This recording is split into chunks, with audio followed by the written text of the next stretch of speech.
Welcome to Chapter 4 of Deadly Manners. Before we start, we wanted to tell you about one of our favorite podcasts, Criminal, the thinking person's true crime show. I love Phoebe and Lauren, and this show is incredible. It's on PRX, and it is truly the gold standard of true crime. That's why Time Magazine calls Criminal the purest true crime series. Some criminal stories are funny, some are tense, but they're all fascinating. You can find out more at thisiscriminal.com or subscribe in Apple Podcasts, Google Play, Spotify, or wherever you're listening to this now. Before we begin the program, here's a quick word from our sponsors. Okay, MeUndies are the softest, most comfortable undies you'll ever wear. Period. Every pair of MeUndies is sustainably sourced and made from micromodal. That's a fabric that's 3 times softer than cotton. If you're used to buying boring underwear, MeUndies is going to change everything. They have cheeky briefs, they have bikinis, they have thongs for every kind of butt cheek. You have to feel for yourself why MeUndies has sold over 5 million pairs to date. And if you don't love your first pair of MeUndies, they're free. For a limited time, get 20% off your first pair plus free shipping at MeUndies.com/deadly. That's MeUndies.com/deadly. Deadly Manners is brought to you by Riviera, Sundance Now's exclusive series starring Julia Stiles as an art curator who finds herself entering the fast-paced and deceptive world of the French Riviera after the sudden death of her billionaire husband. Riviera is part thriller and part soap opera, and all episodes are available to binge on Sundance Now. You can also get episodes of Deadly Manners a week early and ad-free at Sundance Now. To start a 30-day free trial, go to SundanceNow.com and use the promo code DEADLY. That's promo code DEADLY.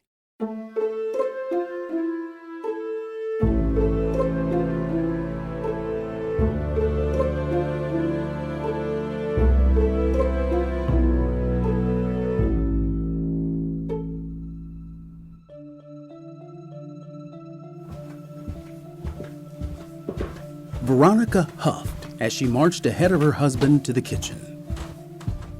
What's the big idea, Veronica? I was already coming in here. Her heels clacked against the linoleum as she dragged her husband by his arm to the refrigerator.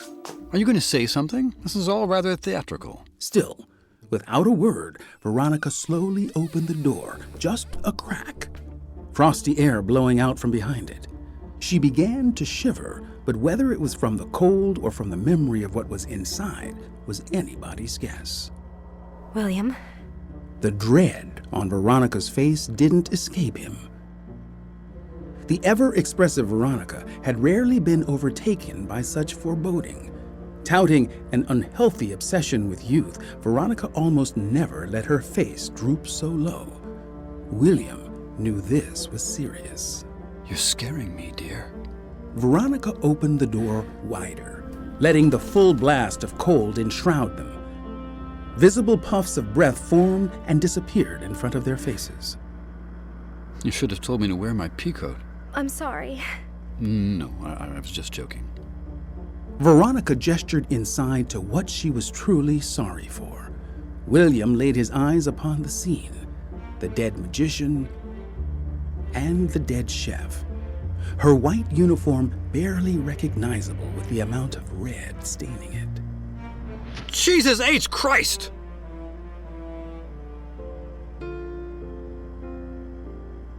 William rushed over to the body, trying to take it down without getting too close. Chef! It won't help. Been dead for a while now. A while? And you're just telling me now? What would you have done about it? Same thing you're doing now? No sense in causing concern where there is nothing to be done. I have a house full of very much alive people who still need to be tended to. We have more important matters on our hands than worrying about a little party. It is by no means little. Neither are 2 dead people. Don't raise your voice at me. You know I have a low tolerance for that sort of thing. But death you're seemingly okay with. I am by no means okay with any of this. But what else are we to do? We're trapped in here, and unless we smash the windows and trek out into the storm, none of us can go anywhere. Not even for help. At least let me take them down from there. It's no way to treat the deceased. You'll get blood all over you. It's best we just leave it there for now. Fine. What am I supposed to tell the guests? Nothing. What's the point? All they'll do is panic. Right. You're right. I won't say a word then. I can't believe someone out there, one of our friends, could be doing this to us. Could be a drifter seeking shelter, someone hiding in the house. And traipsing who knows what all over our carpets? Don't worry about the carpets, Veronica. I'm sure Beatrice can handle it. Back in the parlor, the fortune teller had moved on to James Egley, and, although dismissive at first, Olivia's interest in the art form of card reading had peaked. It wasn't so much that she had abated her skepticism, but the entertainment it provided was enough for her to stick around. Besides, revealing people's secrets and flaws was a favorite pastime of hers. Have you ever played an instrument? Indeed. In my hit feature from 1925, Trumpets for the Tramp. But that was a silent film. Did you actually play it? I did. Perhaps not with any level of skill, but it was played nonetheless. Well, if there was ever a time to learn, now might be it. What are you trying to say? That my next great part will require me to be a talented musician? Or if I should take up a new vocation altogether, because this dry spell might not be a spell at all, but something of irrefutable permanence. Oh, woe is me! Woe is right. Slow down, baby. Let's let the future unfold a little more first. The fortune teller deftly flipped a card from his deck. 5 of Pentacles. On the card, 2 people trudge through the falling snow in little more than rags. A tiny Tim-esque boy leans on his crutches as he keeps one leg raised. A woman, perhaps his mother, clutches raggedy blankets in a poor attempt to insulate herself from the cold. Tell me what it means. I have suffered for my art. Will I suffer without it? The 5 of Pentacles is grim, but it's not all bad, sweetie. There are 2 people on this card. That means loyalty. Someone will be by your side through these difficult times.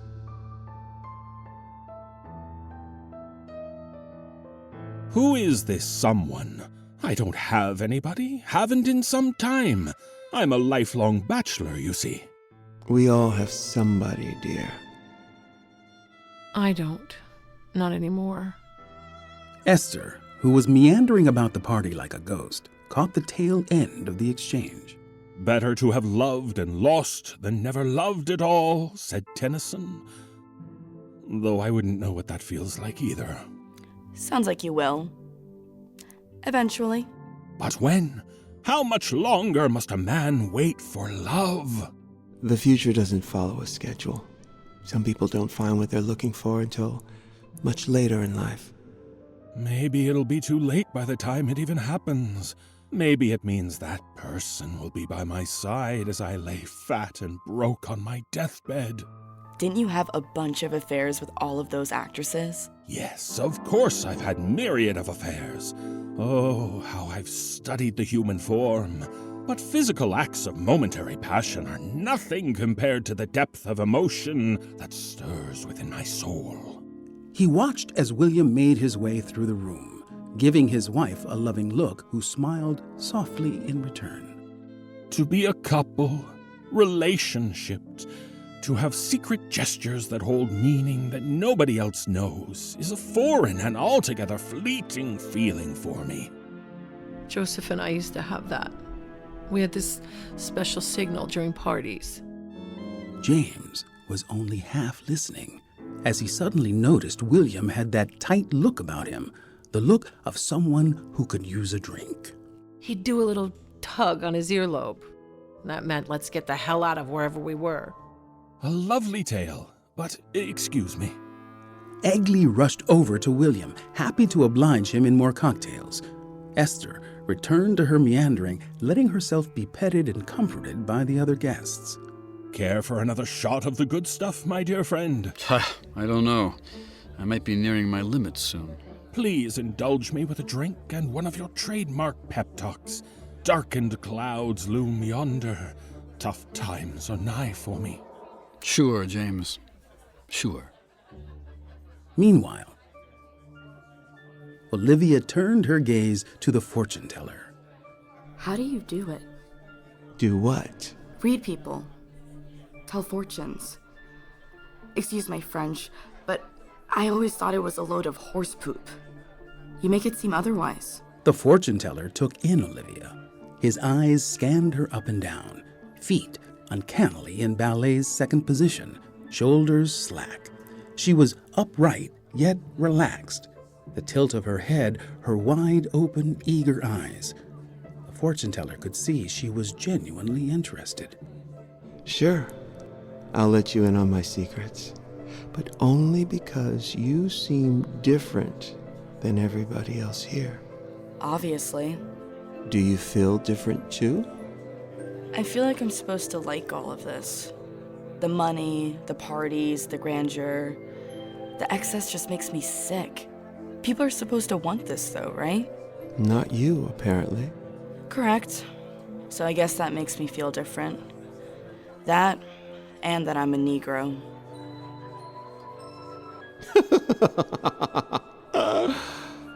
What if I told you one day you'd get to enjoy all this to yourself? I'd say that I'm sure that's what it says in my parents' wills. Uh-huh. So let me break it down for you. That first statement, you seem different, applies to a lot of people. I have eyes. It's clear it applies to you. But everyone wants to think they're special. It establishes a sense of trust, where they think I know them much more than they let on, and they're more likely to trust what I have to say about them. Unless it's bad, of course. Then everyone wants to argue. But I throw it out there, see what I get back, and work my way in. So with James... James Agley has told anyone who will listen that he's a leading man down on his luck. I simply played into his paranoia. Listen, actors are the easiest because they're the most narcissistic. And the maid? She's a maid. I'm sure she works her butt off for people who don't truly appreciate her. Of course she wants to get the hell out of here. So it is a load. Not all of it. I do have certain gut feelings that I get. Like right now. My gut is telling me you'll end up getting exactly what you want. What's that supposed to mean? I can't give away all the tricks of the trade, now can I? Ta-ta, little dove.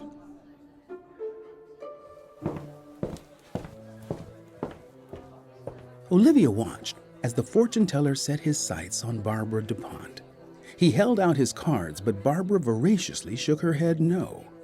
Olivia continued to make her way through the party until the sounds of the main room started to fade behind her. Perhaps she shouldn't be walking around the house alone now that 3 people were dead, but at least it was something else to do. Huh? Olivia stopped. She could hear voices, frantic but soft, coming from one of the guest bedrooms. As she got closer to the noise, she could finally hear it clearly. The unmistakable sound of white people fighting. It was hushed and veiled in politeness, but teetering on the edge of exploding. Olivia stayed hidden behind a wall, carefully peering over to see. There, arguing beyond the doorway, were Roger and Nancy. You need to calm down. Would you like me to fetch you some tea? I don't need tea. I need to get out of this goddamn house. Roger sat on the bed in a full sweat. His hair was matted and he looked worse for wear. He smacked the nearest bedpost, sending a crack through the polished wood. Roger, please. Shoddy craftsmanship. Please try to relax. We all want to get out. I, of all people, know how much you hate being trapped. For a moment, Nancy's face sunk into a dark thought. Not enough for anyone but someone who was watching closely to notice. Yet, as quickly as it came, the moment was dispelled. But bold displays of liberty might put off some of the other guests. I just want to get us out of here and get us home before any more bodies turn up. Please, don't talk like that. Why not? It's what's happening, isn't it? It dawned on Nancy that despite the presence of her husband, she was alone.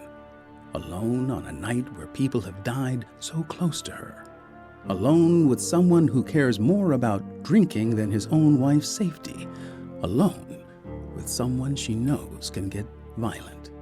All just so awful. I've never been so scared. Well, that's saying something, isn't it?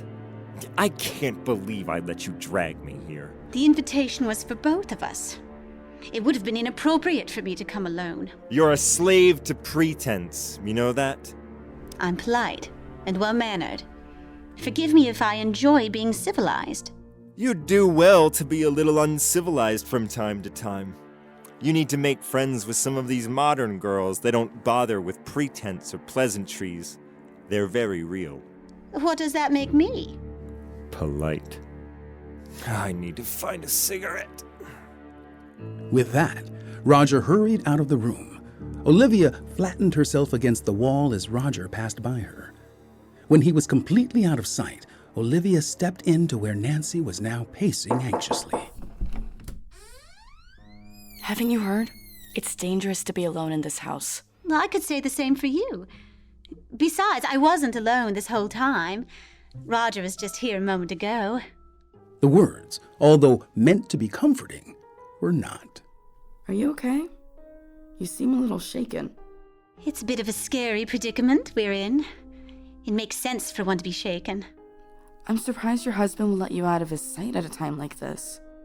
It's just a... Which excuse is it this time? Nancy froze. As much as she hated to speak ill of her husband, no one had ever really asked her how she felt before. Look, I hate mostly everyone at this party, so I won't say anything to anybody. But everyone needs to vent. I've never been able to hold his attention for too long. There's always something else that gets to have him first. Political events, booze, cigar club, and... Something else? Something. Someone. It's all the same. He definitely seems like the type. Nancy wished she could grab the words and put them back in her mouth, but the return policy on words said aloud is a nightmare. Roger's a busy man with a lot of people who need him. Really, if I'm upset that he's always off at meetings here and there, I have nobody to blame but myself. I married a senator. I should be proud that he's working late into the night, ensuring our safety from the communists and the nuclear bombs and the beatniks. I am proud. But you said... Never mind what I said. I'm getting back to the party. And you should too. Nancy calmed herself and smiled the biggest, brightest lie of a smile. She slipped out of the room and headed back to the party. I'll get it out of her. When Olivia reached the parlor, she saw her mother deep in conversation with Leslie Birch, an opportunist who made a fortune overseas in produce importing. Olivia tried to quickly skirt by, but Veronica caught Olivia out of the corner of her eye. There you are, sweetie. I was worried about you. Sure you were. Olivia kept walking, but was soon accosted by James Egley, who tugged her towards he and William. Don't be a cube. Come have a drink with us. James, don't encourage her to take on such a habit. It isn't healthy. Oh, come on. She looks like she can handle her liquor. I'm all right, thanks. Need to stay aware. What, with the murderer on the loose and all? Olivia. Forgive me. I'm just enjoying the company of good friends while I can. Seems they're rather hard to come by these days. And with my future looking so bleak. Buck up, old boy. The future isn't certain until it is upon us. You're too good to me, William. I truly am lucky to have you by my side during these tough times. Perhaps you are the one my fortune foretold. What about all your Hollywood friends? Hollywood friends are fickle. They are but passing fancies who will drive along your road to success, then veer off the nearest exit at the first sign of a bump. Still seem better than the friends people make around here. Now, why would you say that? Because I don't have any friends. That isn't true. Name one friend I have. Actually, name one person my age who's ever been to this house. Well, that's an unfortunate side effect of homeschooling. And what I look like, apparently. That's the world's fault, Olivia, not yours. I just want to meet someone real. Someone who doesn't care about anything but the person inside. William seemed hurt by this sentiment. I'm real, and I care about you. You know, I worked very hard both before and after I found your mother. I've always tried to set a good example. I've always valued hard work and honesty above all else. No offense, Dad, but you're just a house husband now. All you and Mom do is have parties and go to them. That's not so bad of a life, is it? Other people are foreign to me. You had a life before this, Dad. This is all I've ever known. You're young. Things change. People change. When you get older, you'll see. If I even get to be older. Don't speak that way. I'm going to go entertain myself. Excuse me. Teenagers, am I right? So much angst, so much despair. She's a real handful sometimes, but only because she's too smart for her own good. On the other side of the room, the maid wasted no time grabbing a nearby waste bin and shoving all of the night's garbage into it. In the process, she accidentally knocked a bowl of mixed nuts onto the floor, spreading them everywhere. Damn it. Making more of a mess, are we? I don't believe that's what I hired you for. Sorry, I was trying to be quick, and instead I was careless. I'll get the vacuum. Are you crazy? You're going to bring that contraption in here and make all that noise in front of company? I guess not. I could get the broom? The nuts stick to the carpet fibers. You're better off picking them up by hand. She watched as the maid got down on all fours, meticulously picking up every crumb that landed on Veronica's precious rug. That's it. Get them all. And when I come back, it better be spotless. Veronica left the maid to her duties. As she continued to clean, Olivia squatted down next to her, helping pick up some of the pieces. Please, Miss Olivia, I don't need any help. Enjoy your party. It's not my party. I'd rather be on the floor picking up garbage than talk to any of these people for a minute longer. Really, I've got it. You sure do. Roger very obviously narrowed his gaze on Beatrice's bottom. Roger? Creep. What? It was a harmless compliment. All ladies should learn how to take one. How else will they know when they're doing a good job? Leave the poor woman alone, Roger. I second that. You're not telling me what to do again, are you? I wasn't. Because I'm pretty sure we talked about this. About you not telling me what I can and cannot say or do. Do you remember that, Nancy?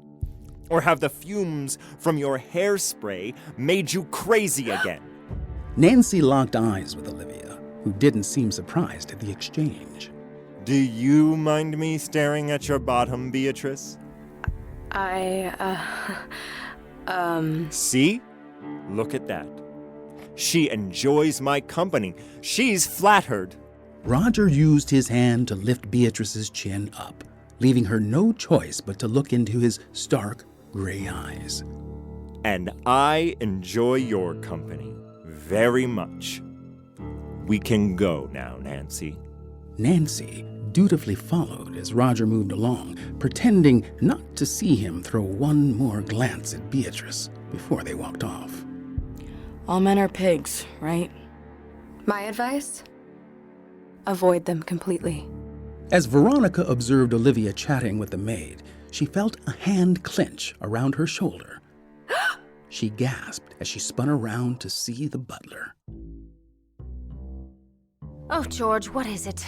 I've reheated the beef, and anything else will take hours to prepare. And of course, someone else to prepare it. But that might raise a few questions. And we can't have anyone else snooping around the kitchen. What happened to rationing out the rest of the courses? That we did, but your friend Barbara has quite an appetite. And quite the affinity for bathrooms once said appetite is sated. What are we going to do? I'm not sure, madam. Perhaps I could look in the pantry for some non-perishable items to circulate. Just keep the alcohol flowing. That we seem to have more than enough of. They're bordering on 3 sheets to the wind. Good. Maybe if they get drunker, they'll forget how hungry they are. In my limited experience, it hasn't ever worked that way. Well, it's going to work that way tonight, because it has to. I couldn't handle it if it doesn't. I've seen so many horrid things today. I know. We all have. Right now, the only thing that gives me a shred of peace is seeing my guests playing parlor games and laughing merrily and chatting about how amazing it is that I pulled all this off in the midst of a murder. Come on, George. We can do this. We can, and we will. That's the spirit. Speaking of murder, have you seen Esther? I believe I saw her strolling the halls. Quite a dark cloud above her. There's a dark cloud over this whole house, it seems. I should go check on her. Veronica weaved in and out of her party guests in search of Esther. Hosting on the go, she smiled, grazed shoulders, and kissed cheeks, making each person feel like they were the most important person in the room, if only for a moment. Esther? Veronica made her way down the hall. Esther? Veronica noticed the door to the billiards room was slightly ajar. She pushed it all the way open, preparing herself to once again see the dead body of Joseph Feinstein lying on the floor, to smell the stench of death that now permeated the thick, musty air. However, what she wasn't prepared to see was his wife, Esther, frantically rummaging through his pockets like a common thief. Esther, what are you doing? Oh, I'm just... Yes, out with it. I know how this looks, but I was... Honestly, I was... But what? Esther started sobbing as she was overrun by guilt.